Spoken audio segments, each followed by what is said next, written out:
At ngayong araw mga mare, nagpa-check up kami ni mama. Pinabalik pala kami ngayong araw para malaman kung nag-eepektibo kay mama yung gamot na binigay.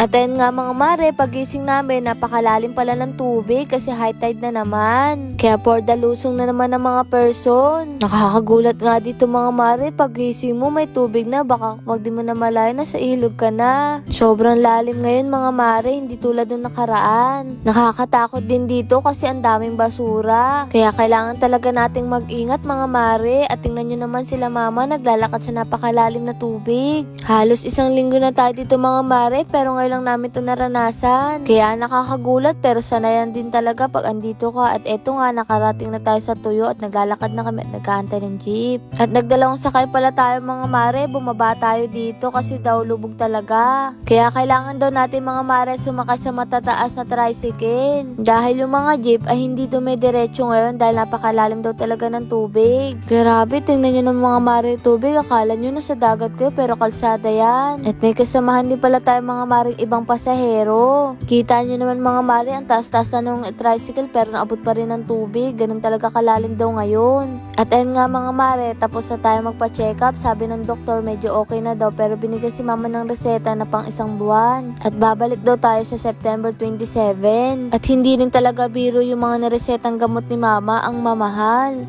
Pero kung dun si mama gagaling ay okay lang. At shout out po sa mga nakakilala sa amin. Maraming salamat po sa palagi niyong panonood. Pagkatapos pala namin magpa-check up mga mare, pumunta kami dito para bilhin si tita ng kahit konting grocery. Dahil nga uuwi na tayo bilang pasasalamat din sa pag-aalaga niya kay mama at pagpupuyat. Hindi man to mga mare kalakihan pero galang sa puso namin to.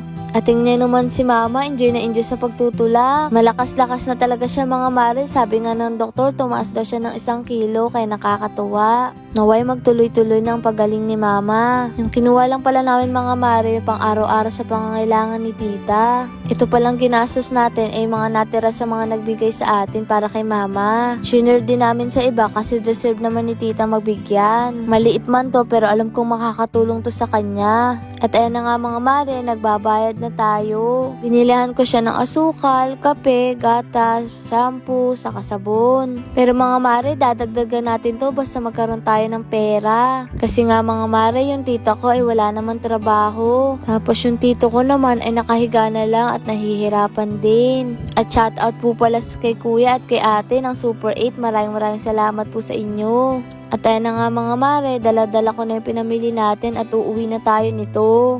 Dahil nga tanghali na rin. At eto nga pala mga mare, binilan din pala natin si tita ng electric pan. Kasabay pala nito mga mare yung bumili tayo ng mga gamit ng mga bata. Kasi nga mga mare, mainit talaga dun sa kanila lalo na pag tanghali. Kaya talagang kailangan talaga nila ng electric pan. Ayun lang kasi may bibigay natin. At ayun na nga mga mare, nag-aantay kami ng jeep pero wala pa rin kaya nag-tricycle na lang kami. Nagutom si mama kaya binilan ko siya ng burger. At sa wakas nga mga mare, nakasakay na rin tayo. Tinanong ko rin pala mga mare yung doktor kung ano yung mga bawal kay mama pero sabi ng doktor ay wala naman daw. Wag lang daw yung maaalat at mamantika pero okay na daw lahat, pwede niya daw kainin. At eto nga, nasumakay naman tayo ng jeep. At habang nakasakay nga tayo ng jeep ay minakita naman kayong prosesyon, pesta ata dito. At grabe mga mare, ang tsatsaga nila, sobrang init talaga nito at wala pa naman silang mga payong. At nakakatuwa nga yung mga sayaw nila nanay at tatay, talaga nag-e-enjoy sila sa ginagawa nila. At tingnan nyo naman ang kukulay ng mga costume nila. Isa to sa magandang kapag may mga pesta kasi napakasaya. Tapos pupunta ka sa mga bahay-bahay para makapesta at makikain. At sa wakas nga mga mare, nakarating na tayo. At eto pala mga mare, yung bilhin natin electric pan para kila tita para hindi sila mainitan lalo na sa tanghali. Kasi yung dati nilang electric pan ay nasira na.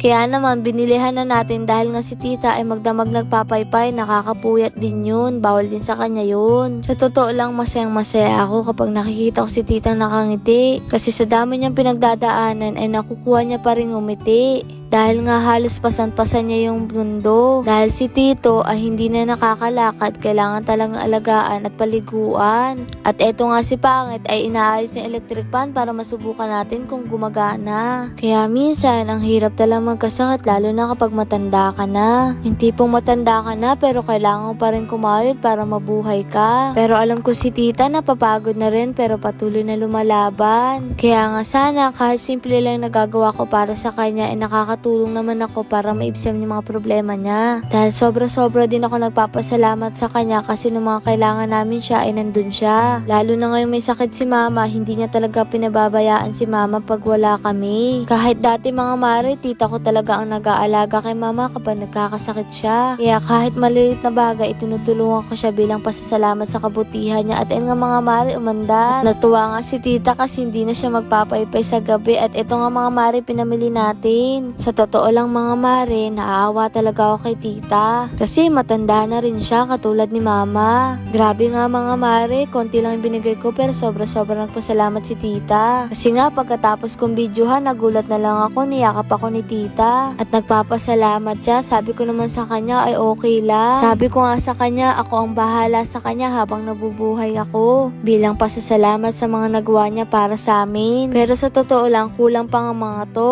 Pero kapag nagkapera kami ng malaki-laki ay babalik kami kay tita para bigyan ulit siya. Alam niyo mga mare, habang pinagmamasdan ko si tita, napaisip ako, dapat talaga minamahal natin yung mga magulang natin habang andyan pa. Kasi sa totoo lang, yung mga magulang ay kayaman natin bilang ang mga anak. Hindi pong kahit mabunga nga sila ay para sa atin din naman yun. Dahil hindi nagagalit ang mga magulang para lang sa wala. Kasi nga mga mare, alam nila darating yung araw na maiiwan tayong mag-isa. Kaya kapag pinapagalitan kayo ng mga magulang nyo, huwag kayong magagalit. Dahil sa totoo lang, dala yun ang pagmamahal sa atin.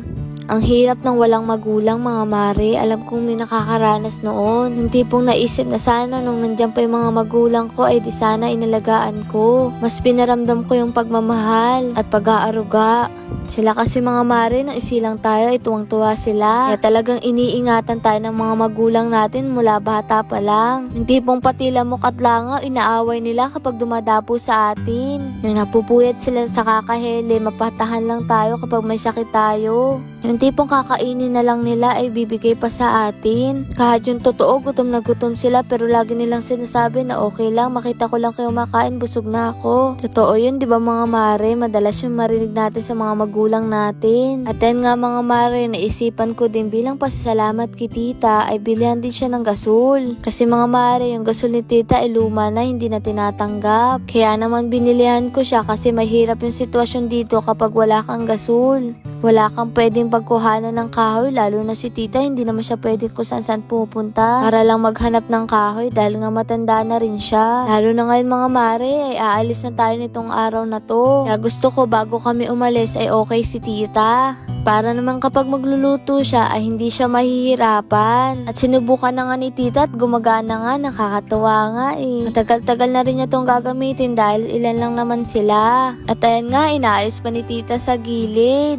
At eto nga pala si Tito, napakapayat na. Na-stroke siya mga mare pero halos hindi siya napatingin sa ospital dahil nga kulang sa pera. Kaya tingnan nyo naman, butot balat na si Tito. Malapit din kami kay Tito dahil kapag wala kaming baon ng mga bata kami, siya ang nagpapabaon sa amin. Isa din siya sa mga tao na nagsabi na magtatagumpay kami sa buhay. At siya ang unang-unang matutuwa basta magsisipag lang kami. Sayang nga mga mare, hindi niya naabutan na nagbablog na tayo at tuwang-tuwa to tiyak. Kasi sobra itong makwento. Kaya mga mare, nag-request tita ko na videohan ko yung tito ko baka sakaling may makatulong. Ngayon lang po kami manghingi ng tulong pero para kay tito po yun. Dahil kahit kami ay hindi naman po sapat ang pera para matulungan si tito ng sobra. Dahil nga si mama ay may sakit din. Kaya kumakatok po kami sa inyong puso na matulungan yung tito ko. Para kahit papano ay gumaan ka naman yung pakiramdam niya. Hindi na rin po pala siya nakakapagsalita. Maghapon na lang po siyang tulala dyan. Alam kong mahirap mag-alaga pero alam kong mas nahihirapan yung may sakit. Kasi ang dami-dami nilang gustong sabihin pero hindi nila masabi. Kaya mga mare, kumakatok po kami sa mga puso nyo. Maraming salamat po. Kahit nahihirapan na siya, lumalaban pa rin siya sa buhay. Ayaw mga taong gustong sumuko, laban lang. Kaya mga mare, kapag nahihiya kayo na magsabi na mahal niyo yung mga magulang nyo, ay huwag kayong mahihiya. Habang kaya pa nilang marinig yung mga sinasabi natin, tayo magsasawa na magpasalamat sa mga ginawa nila para sa atin.